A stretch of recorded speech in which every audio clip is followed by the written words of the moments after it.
you see what I see?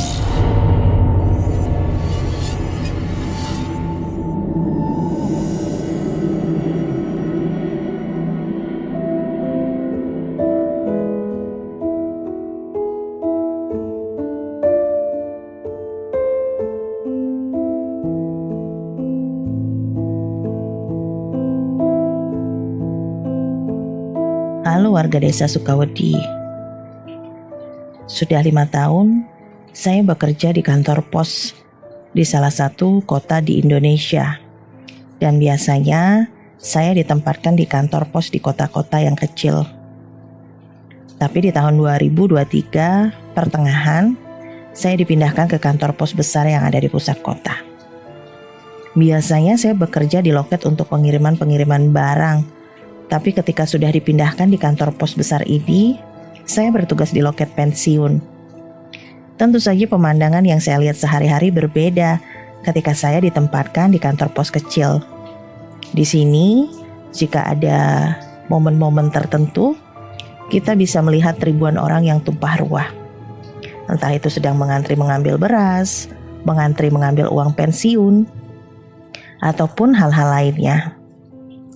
Karena seperti yang saya katakan tadi, kantor pos ini merupakan kantor pos yang ada di tengah-tengah kota.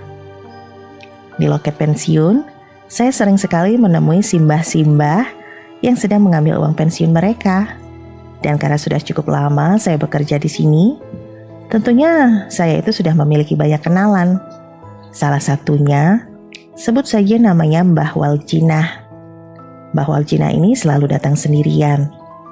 Tapi kata teman-teman yang sudah terlebih dahulu tinggal di sini, katanya Mbak Waljina ini ada yang antar dan jemput pakai mobil yang cukup mahal. Tapi biasanya yang antar itu nggak nemenin juga, dalam artian Mbak Waljina ini diberhentiin di pinggir jalan di depan kantor pos tanpa diantar sampai ke dalam ruangan. Padahal usia beliau ini sudah cukup sepuh. Tubuhnya sudah bungkuk, rambutnya hampir semuanya putih, kalau kemana-mana selalu pakai tongkat. Biasanya Bang Madun, tukang parkir tempat pos tempat saya kerja itu, akan bantuin Mbah Waljinah penuntun sampai ke dalam.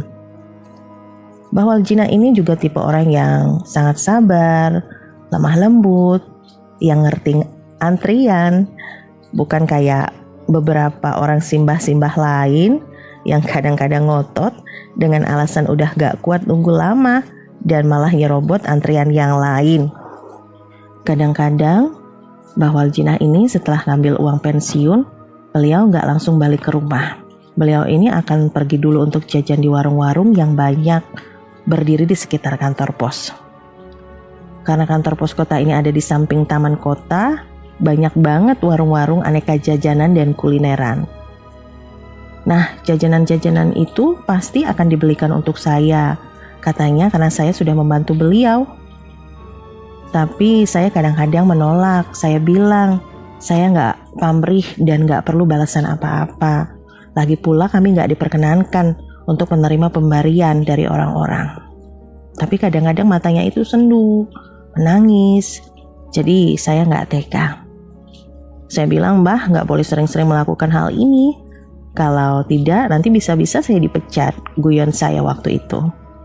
Pokoknya semua kenang-kenangan tentang Mbah Waljinah ini adalah kenang-kenangan yang baik, yang menyejukkan, tapi ada juga yang menyedihkan. Suatu waktu ketika menjelang bulan Ramadan, ada begitu banyak kegiatan di kantor pos. Selain acara ambil-ambil sembako, kantor pos juga bekerja sama dengan beberapa UMKM yang ada di kota saya dan mengadakan bazar. Hari itu semuanya nampak hiruk-pikuk. Tapi selama dari terakhir saya bertemu dengan Mbah Waljinah ke acara UMKM itu mungkin kisaran waktu 2 bulan. Dan selama 2 bulan itu saya nggak pernah bertemu Mbah Waljinah. Saya punya sebuah kontak, tapi saya tidak tahu apakah kontak itu dipegang langsung oleh Mbah Waljinah atau anggota keluarganya. Saya coba hubungi beliau, tapi tidak ada tanggapan sama sekali. Ditambah lagi memang selama 2 bulan itu Mbah Waljinah gak pernah ambil uang pensiun. Saya merasa rindu dan merasa cemas juga. Bazar hari pertama di kantor pos selesai jam 9 malam.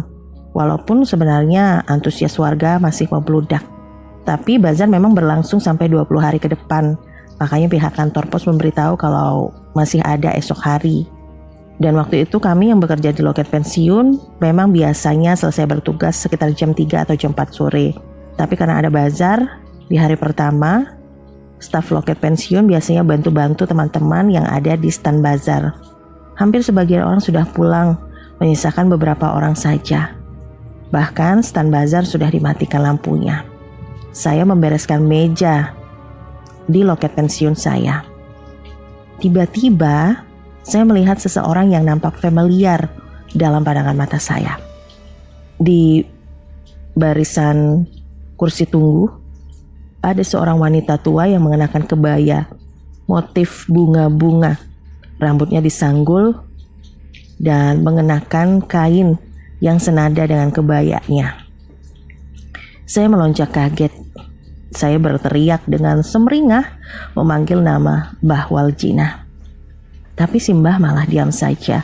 Malahan nampak berjalan keluar dari pintu samping tempat ruangan bazar yang sudah dimatikan lampunya. Memang di samping ruangan bazar itu tempat parkir mobil. Saya menyusul karena kebetulan sudah selesai beres-beres meja saya. Saat saya berlari mencoba untuk mengejar Mbah Waljina, salah seorang security memanggil saya. "Mbak Nova, tempat parkir motor kan di sebelah sana." Tapi saya tidak menggubris karena saking rindunya saya. Buru-buru saya mengejar Mbah Waljina yang sudah berbelok ke arah kiri. Saat berada di ruangan bazar yang sudah gelap, saya bisa melihat Mbah Waljina yang keluar dari pintu kaca. Suasananya memang gelap.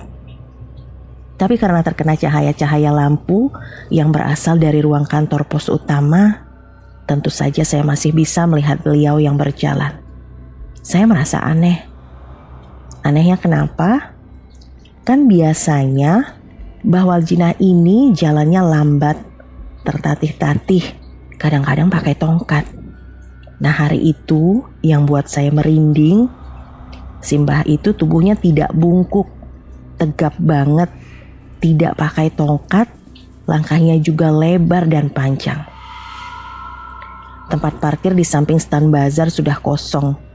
Mbah Waljina berdiri menghadap ke arah sebuah pohon beringin besar, persis paling belakang lahan kantor pos. Di sana memang sudah tidak ada mobil sama sekali.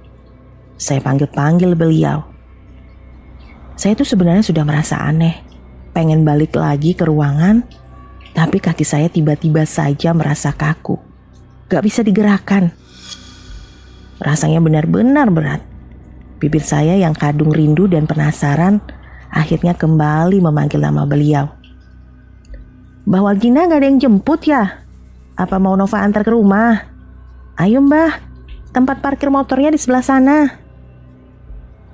Mbah Waljina akhirnya perlahan-lahan menoleh.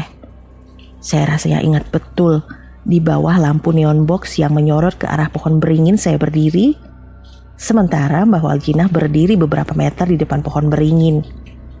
Kebayanya memang kebaya khas Mbah Waljina, kebaya-kebaya tua, rambutnya juga masih disanggul cepol.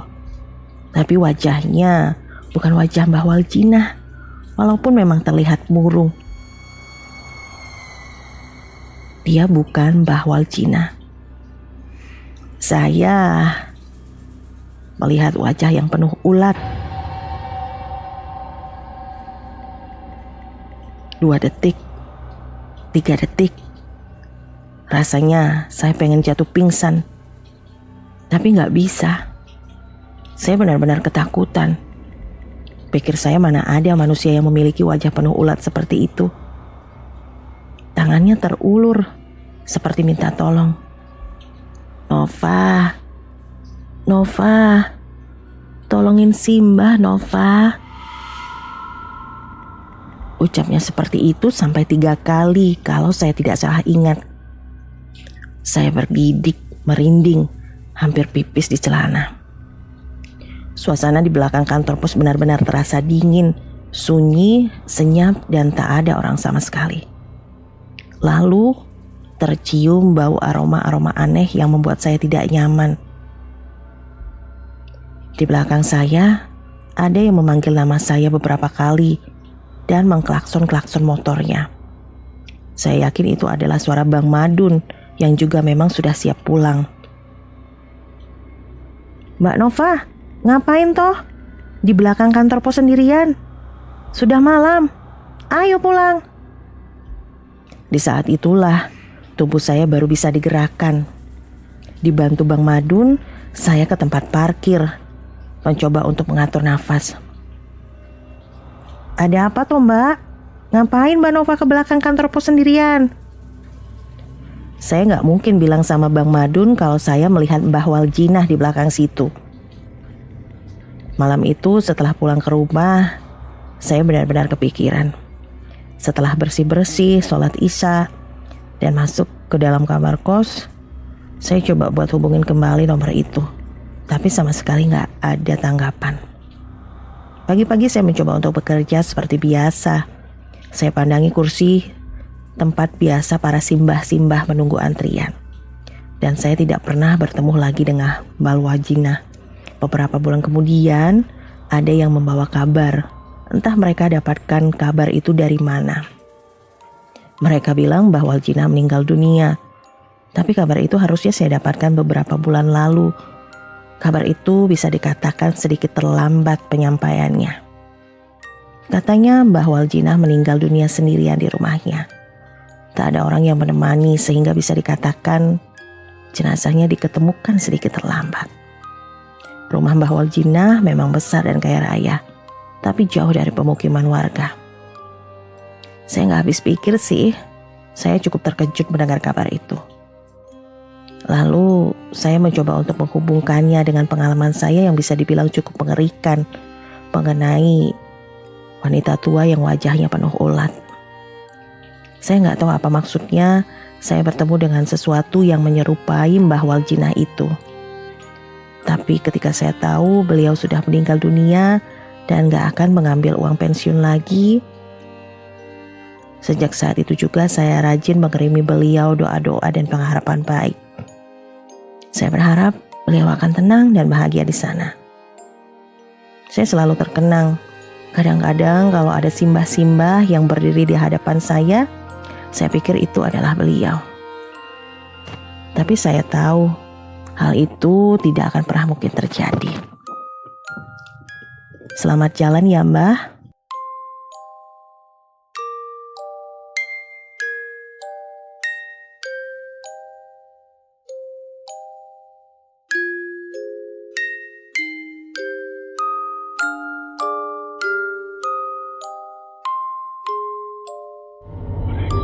Jangan lupa klik like, share, dan subscribe, lalu nyalakan lonceng notifikasimu agar tidak pernah ketinggalan semua cerita horor dari Do You See What I See.